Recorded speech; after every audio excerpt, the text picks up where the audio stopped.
এখানে উপস্থিত নহয় না আপনি তো এটা লাহোরে সমষ্টি আছে আমি ইমান ইন্টারসেপ্ট কিয়া 136 ইমান ইন্টারসেপ্ট কাস্ট পাস আছে আপনি ইমান ইন্টারসেপ্ট কিয়া আপনি লাহোরে কিয়া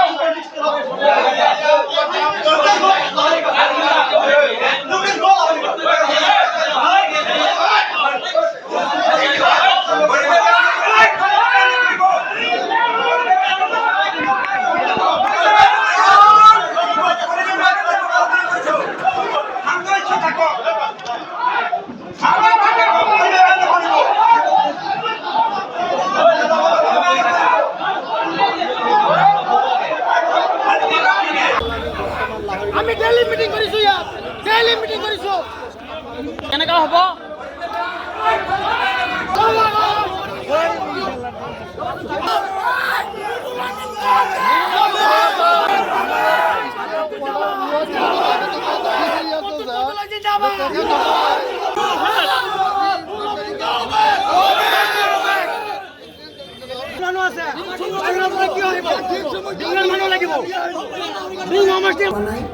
আমাৰ হাতত পইছে সেইকাৰণে যদি পাইছে এইটো মই নাজানো এই খেলি মিলিয়ে কংগ্ৰেছক ধিং কংগ্ৰেছক দুৰ্বল কৰিব নেকি সেই কথাটো না ধিং কংগ্ৰেছৰ কোনো খেলি মেলি নাই সেইটো মানুহৰ দিব লাগে কিন্তু তেখেতে সেইখিনি কাম নকৰি পেলাই আজি তাত ওলোটাকে সন্মান নৰকাকে আজি তেখেতে চকী লাগি গৈছে প্ৰাক্তন বৰ্তমান ৰানিং আমি ডাঙৰীয়া কংগ্ৰেছ আমাক নালাগে যদি সকলোৱে কংগ্ৰেছ তেওঁলোকে মোকাবিলা কৰিব নোৱাৰে কংগ্ৰেছ আমি অকল কংগ্ৰেছ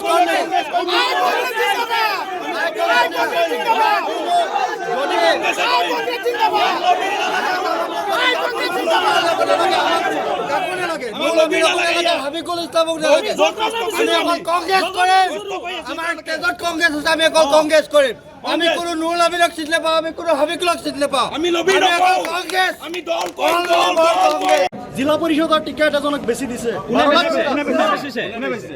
কোনোবাই বেছি দিছে আগৰ প্ৰেচিডেণ্টে বেছি নামটো সময়ত সব ওলাই যাব যিজন মানুহ 25 বছৰ ধৰি কংগ্ৰেছ কৰি আছে তেখেতক টিকেট দিব বিচৰা নাই কোনে বেচিছে টিকেট কোনে বেচিছে এইজন প্ৰেচিডেণ্টে বেছিছে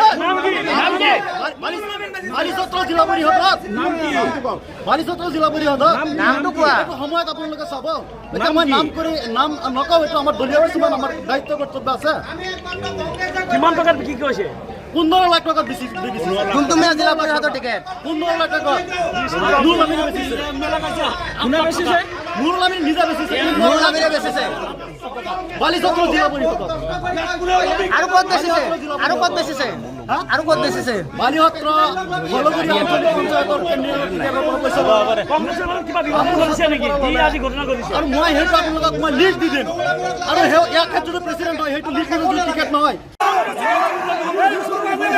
আমার কোনো দরকার নাই আমার লাগে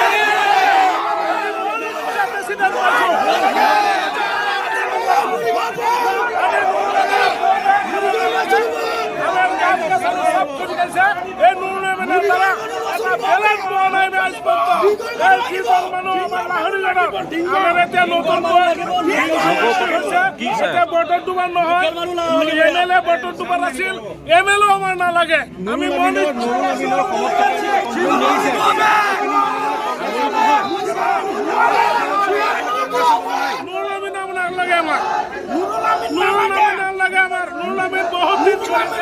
আমার না লাগে আমার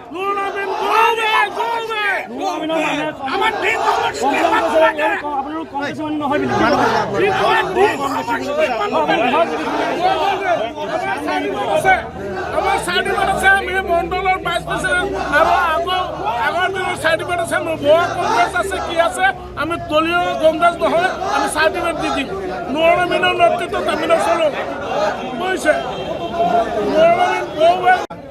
এইখিনি ল'ৰা আমি দেখা নাই এইখিনি ল'ৰা বিজেপি কৰা ল'ৰা আহিছে আৰু আজিলৈকে কোনো দেখা নাই কংগ্ৰেছ কৰা দেখা নাই আজি বিশৃংখলাৰ সৃষ্টি কৰিছে যিহেতুকে দেখা গৈছে যে নেতৃত্বই 5 তাৰিখে এখন আমি হেৰি পাইছিলোঁ তাত নেতৃত্বই হাবিকুল ইছলামক সভাপতি হিচাপে দায়িত্ব দিছিল আৰু তাৰ পিছতে কিন্তু আৰু এখন ইতিমধ্যে পত্ৰ প্ৰেৰণ কৰা দেখা গৈছে য'ত লিখা আছে যে আগৰ যিজন 7 তাৰিখৰ আগৰ যিজন প্ৰেচিডেণ্ট আছিল তেওঁকে বাহাল ৰাখিব দিছে।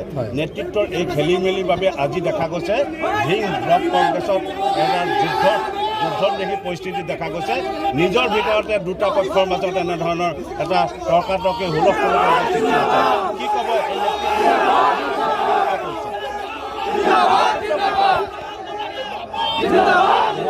মই যিটো দেখিছোঁ তেখেতসকলে এটা এপাৰ্টমেণ্ট দিছিলে হবিকুলত, দিয়াৰ পিছত সেইদিনা 2 ঘণ্টাৰ পিছতে এপাৰ্টমেণ্টটো ষ্টে কৰিছে।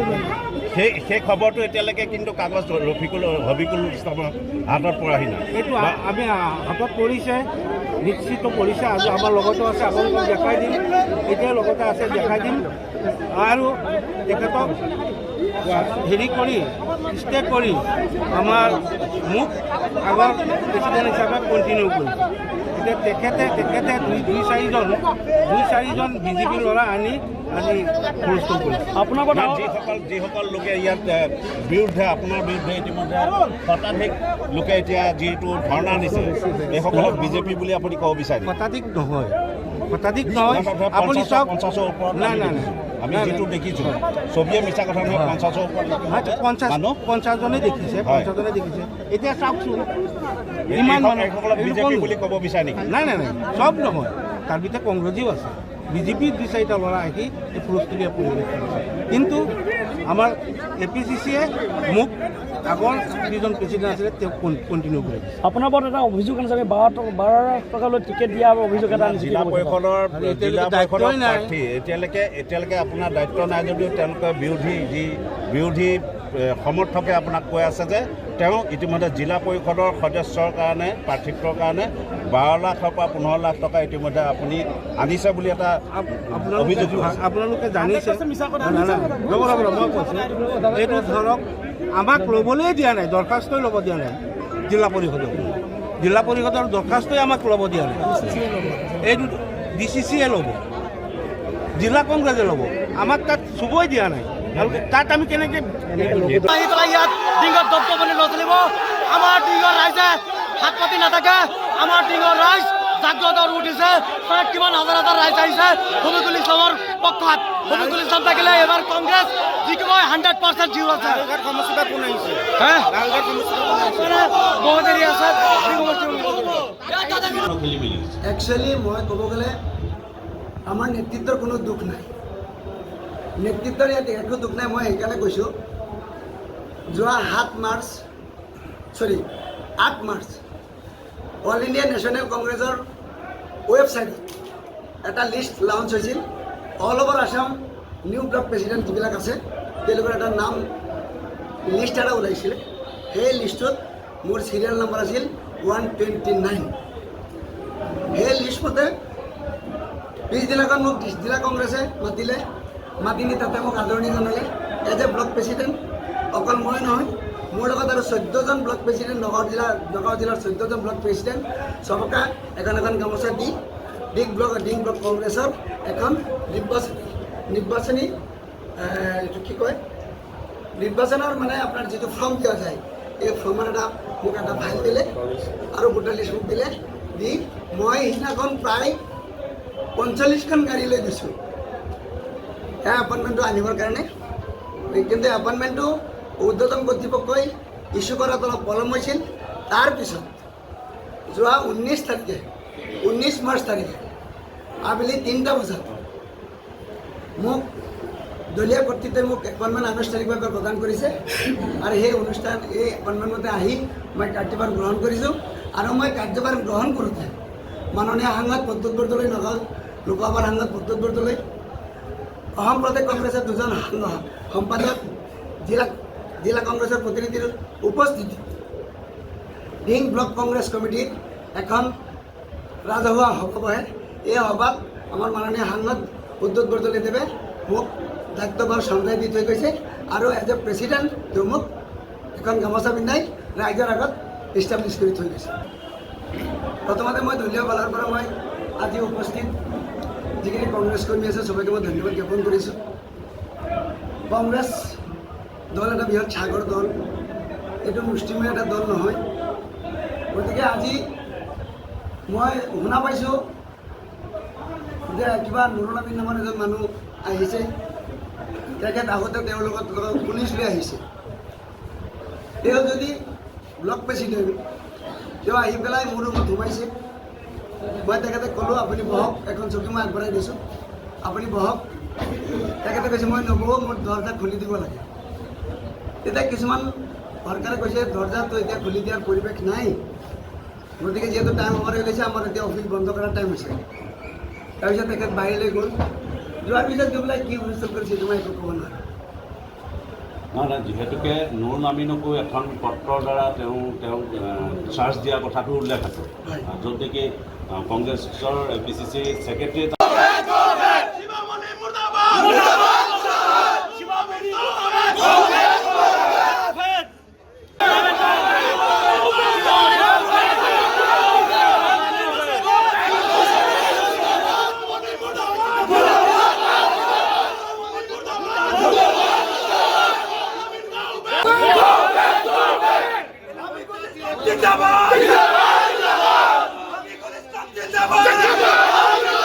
যিকোনো খবৰৰ বাবে যোগাযোগ কৰক 7099017330 লগতে 7099017110 নম্বৰত।